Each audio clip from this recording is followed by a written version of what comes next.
ये सुदर्शन क्रिया के जो वर्कशॉप हैं, ये मैं पिछले करीब 5-6 साल से ऑर्गेनाइज कर रहा हूँ और लोगों को सुदर्शन क्रिया सिखा रहा हूँ। तो ऐसे ही काफ़ी सारे वर्कशॉप में बहुत सारे लोग अपना अपना एक्सपीरियंस शेयर करते हैं।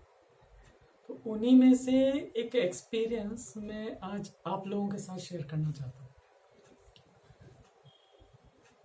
एक दिन मैं अपना सवेरे का अपना डेली साधना सुदर्शन क्रिया कर रहा था और उसके बाद जब मैंने फ़ोन उठाया तो देखा कि एक मिस कॉल आया हुआ है। तो मैंने सोचा ठीक है, पहले मैं अपना डेली रूटीन काम कर लेता हूँ, देन उसके बाद मैं आराम से बात करूँगा। तो मैं अपना शेव वगैरह बनाने लगा तो एक बार फिर कॉल, मैंने फिर उसको कॉल को डिस्कनेक्ट कर दिया और मैंने कहा थोड़ी देर बाद फ़ोन करूँगा। 1 घंटे बाद फिर कॉल आया। फिर मैंने सोचा लगता है किसी को बहुत ज़रूरी काम है, तो मैं जो अपना काम कर रहा था वो सब एक बार साइड में रखा और कॉल किया। सो जैसे ही मैंने कॉल किया उधर से आवाज़ आई, हेलो सर, मैं वसुधा बोल रही हूँ, मैंने आपके साथ 4 साल पहले वर्कशॉप किया था, आपने पहचाना क्या? मैंने कहा हाँ Vasudha, I remember you and I am very glad to hear you after a long. फिर वसुधा ने कहा सर, हम जो है आपका वर्कशॉप अपनी ऑफिस में ऑर्गेनाइज करना चाहते हैं। मैं इस वाले बैंक की इस ब्रांच में का जॉब करती हूँ और हम आपका वर्कशॉप अपने ऑफिस में ऑर्गेनाइज करना चाहते हैं। तो मैंने कहा हाँ, ये तो बहुत अच्छी बात है, गुड। तो मैंने अपना कैलेंडर चेक किया और करीब 3 महीने बाद का एक डेट दे दिया। वसुधा बोली नहीं सर नहीं, इतना लेट नहीं चलेगा, प्लीज कुछ कीजिए, थोड़ा जल्दी कीजिए। मैंने दोबारा देखा, फिर 1 महीने बाद का एक डेट दिया। वसुधा ने बोला sir please try to understand, हमको इतना देर नहीं चल पाएगा, प्लीज कुछ जल्दी का डेट दीजिए, मेरे बॉस का बहुत प्रेशर है मेरे ऊपर। आई वाज स्ट्रेंज, बोला इसमें भी बॉस का प्रेशर? लेकिन मैंने कहा कोई बात नहीं, बॉस का प्रेशर तो बॉस का प्रेशर होता है, so I have to do something. So मैंने अपने 2 वीक बाद कुछ पर्सनल काम के लिए जो कैलेंडर बुक कर रखा था उनको रीशेड्यूल किया और वो वाली डेट्स मैंने वसुधा को बता दी। So course was started on its date and everything was wonderful. पूरे 3 दिन आराम से वर्कशॉप चल रहा था। So it was a 4th last day of the workshop.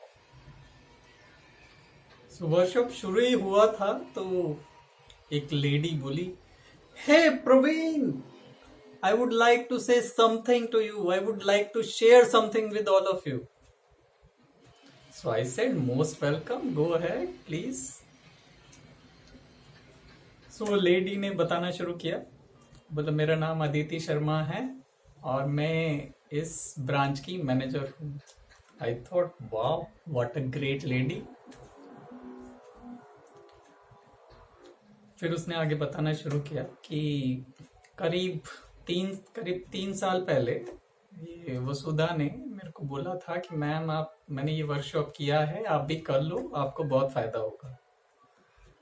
तो मैंने पूछा कि हाँ भाई क्या फायदा होगा, बताओ तो सही। तो वसुधा ने बताया, बोला आपका बॉडी डिजीज फ्री रहेगा, माइंड स्ट्रेस फ्री रहेगा, आपके एनर्जी लेवल अप रहेंगे, आपके हैप्पीनेस लेवल अच्छे रहेंगे। तो मैंने सोचा भाई मेरे तो सब ठीक है, बॉडी में भी कुछ थोड़ी बहुत प्रॉब्लम है, घर में भी सब अच्छा है, फैमिली में भी सब अच्छा है, ऑफिस में भी अच्छा, तो मेरे को क्या जरूरत है ये सब हैप्पीनेस सीखने की। तो मैंने इग्नोर कर दिया। आज से करीब 2 साल पहले मेरे हस्बैंड के साथ मेरे कुछ इश्यूज शुरू हो गए थे। फिर वो इश्यूज धीरे धीरे बढ़ते हुए हॉट आर्गुमेंट, बदतमीजी, गाली गलौज, मारपीट, हाथापाई एंड फाइनली डाइवोर्स। तो ये जब पिछले 1.5-2 साल में ये सब चल रहा था, तो means most of the time I was feeling irritated, angry. मेरे को कोई भी अच्छा नहीं लगता था। कोई सबके कामों में मेरे को गलतियां ही दिखती थी, सब लोगों में बुराइयां ही नजर आ रही थी। छोटी छोटी बातों पे लोगों को डांटना, लड़ना, ये सब हो रहा था। और ये सब की वजह से जो है ना, लोगों ने इवन मेरे से बात करना भी पसंद नहीं करते थे लोग। तो फाइनली जब लास्ट मंथ मेरा डाइवोर्स हो गया, तो एक मेरे दोस्त ने मेरे को सजेस्ट किया, बोला Aditi you do one thing, you take a vacation, go at some good place, spend some time there, and when you will be come back you will be fresh, then you can do start fresh. मैंने बोला idea तो अच्छा है। तो मैंने गोवा में एक अच्छा सा रिसोर्ट बुक किया and I was landed there. शाम का टाइम था, मैं बीच पे बैठी हुई थी, एकदम शांत वातावरण था, हल्की हल्की हवा चल रही थी, सनसेट का सीन था, मेरे पास एक ड्रिंक था, एवरीथिंग वॉज वंडरफुल, सब कुछ बहुत अच्छा था और मैं उस मोमेंट को बहुत एंजॉय कर रही थी। I was very happy in that moment. लेकिन 15-20 मिनट बाद ही क्या हुआ, वो जो पिछले 1.5-2 साल में हुआ था ना, वो सब मेरे को याद आने लगा, वो सारे थॉट रिवाइंड होने लगे और फिर मेरे को वापस गुस्सा, फ्रस्ट्रेशन, इरिटेशन, रिपेंट, वो सब मेरे को महसूस होने लगा। तो ऐसी सिचुएशन मेरे ख्याल से आप सबके लोगों के साथ भी कभी न कभी हुई होगी कि सब कुछ बहुत अच्छा है, जैसा अदिति के साथ था, सब कुछ बहुत अच्छा है, लेकिन आप अच्छा महसूस नहीं कर रहे हैं, आप खुशी महसूस नहीं कर रहे हैं। अदिति ने आगे बताया कि मैं जब ये सब मेरे दिमाग में चल ही रहा था, तो मेरे को अचानक याद आया कि भाई कुछ साल पहले वसुधा ने मेरे को बोला था कि ma'am do this workshop and you will get this this this this. और मतलब मैं आपको एक बात बताऊं, वसुधा जो है हमारे ऑफिस की, मेरे को लगता है सबसे energetic and always smiling face लड़की है। इवन बहुत सी बार मैंने किसी बात को लेके कभी कुछ उसको डांट भी दिया, तो भी उसकी स्माइल पे ऐसा कुछ विशेष फर्क नहीं पड़ता। So means she is so Babli, so smiley, so energetic. तो मैंने वसुधा को कॉल किया और उसको पूछा उसके वर्कशॉप के बारे में कि वो क्या वर्कशॉप थी, क्या वो प्रैक्टिस करती है जिससे वो हमेशा ऐसे एनर्जेटिक और हैप्पी बनी रहती। तो वसुधा ने बताया मैम ये वर्कशॉप है सुदर्शन क्रिया का, तो आप इसको ज्वाइन कर सकते हो। तो फिर मैंने सारा सुदर्शन क्रिया के बारे में अपना गूगल पे रिसर्च पढ़ा, यूट्यूब पे लोगों के एक्सपीरियंस के वीडियोस थे वो देखे, and finally I decided that I have to do this workshop. फिर मैंने सोचा कि भाई ये वर्कशॉप जब इतना अच्छा है तो क्यों मैं अकेले ही क्यों करूं, यदि सारा स्टाफ एक साथ करे तो ऑफिस का एनवायरनमेंट कितना अच्छा हो जाएगा, सब लोग खुश रहेंगे, डिजीज फ्री रहेंगे, स्ट्रेस फ्री रहेंगे। So I decided that I have to organise this workshop in my office. मैंने दोबारा वसुधा को कॉल किया और बोला Vasudha please organise this workshop as earliest as possible, जैसे कि सारे बॉस करते हैं।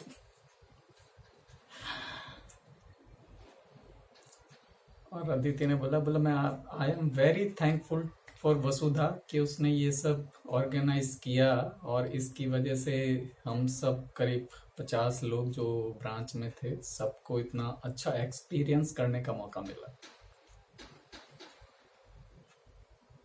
उसके बाद इधर अदिति ने बताया कि बोला मैं आपके साथ एक कल का बहुत अच्छा एक्सपीरियंस शेयर करना चाहती हूँ।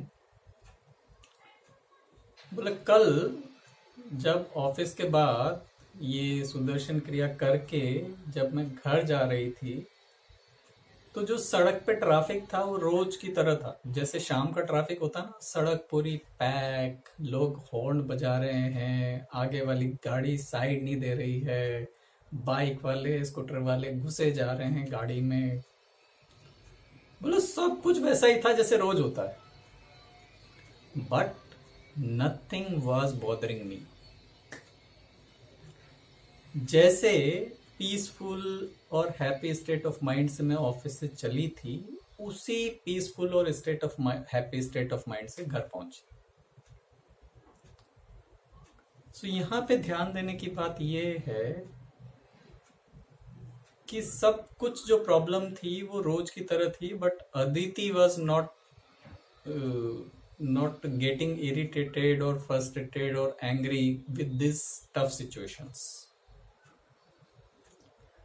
So यहाँ पे मेजरली अदिति ने 2 सिचुएशन हमको बताई। पहली, जब वो गोवा में थी सब कुछ अच्छा था, लेकिन वो खुशी महसूस नहीं कर रही थी। सेकंड सिचुएशन, जब वो अपने घर के लिए ट्रेवल कर रही थी, so nothing was good, everything was horrible, लेकिन फिर भी उन सब चीजों का, उन सब बातों का उसके ऊपर कोई फर्क नहीं पड़ रहा था, एंड वो एकदम पीसफुल और हैप्पी महसूस कर रही थी। सो यहाँ पे ये जो 2 सिचुएशन हैं, इनमें ऐसा क्या सीक्रेट है, क्या डिफरेंस है जो ये डिफाइन करता है, डिसाइड करता है कि हमारा स्टेट ऑफ माइंड हैप्पी रहेगा, we will be feel awesome, or we will feel angry or dull? ऐसा क्या सीक्रेट है? यदि आप भी ये सीक्रेट जानना चाहते हो कि ऐसा क्या चीज है जो ये डिसाइड करता है कि हमारा स्टेट ऑफ माइंड एकदम हैप्पी रहेगा या डल रहेगा, यदि आप भी चाहते हो कि आपका बॉडी डिजीज फ्री रहे, माइंड स्ट्रेस फ्री रहे, एनर्जी लेवल अप रहे, आप खुश रहो, क्वालिटी टाइम आप अपने फैमिली के साथ ऑफिस में स्पेंड कर सको, तो I am inviting you to learn the magical breathing technique Sudarshan Kriya in my coming workshop, online breath and meditation workshop. I guarantee you it will be one of the best decision of your life and one of the best investment of your life. So please join me in my coming workshop. Thank you very much. God bless. Bye bye.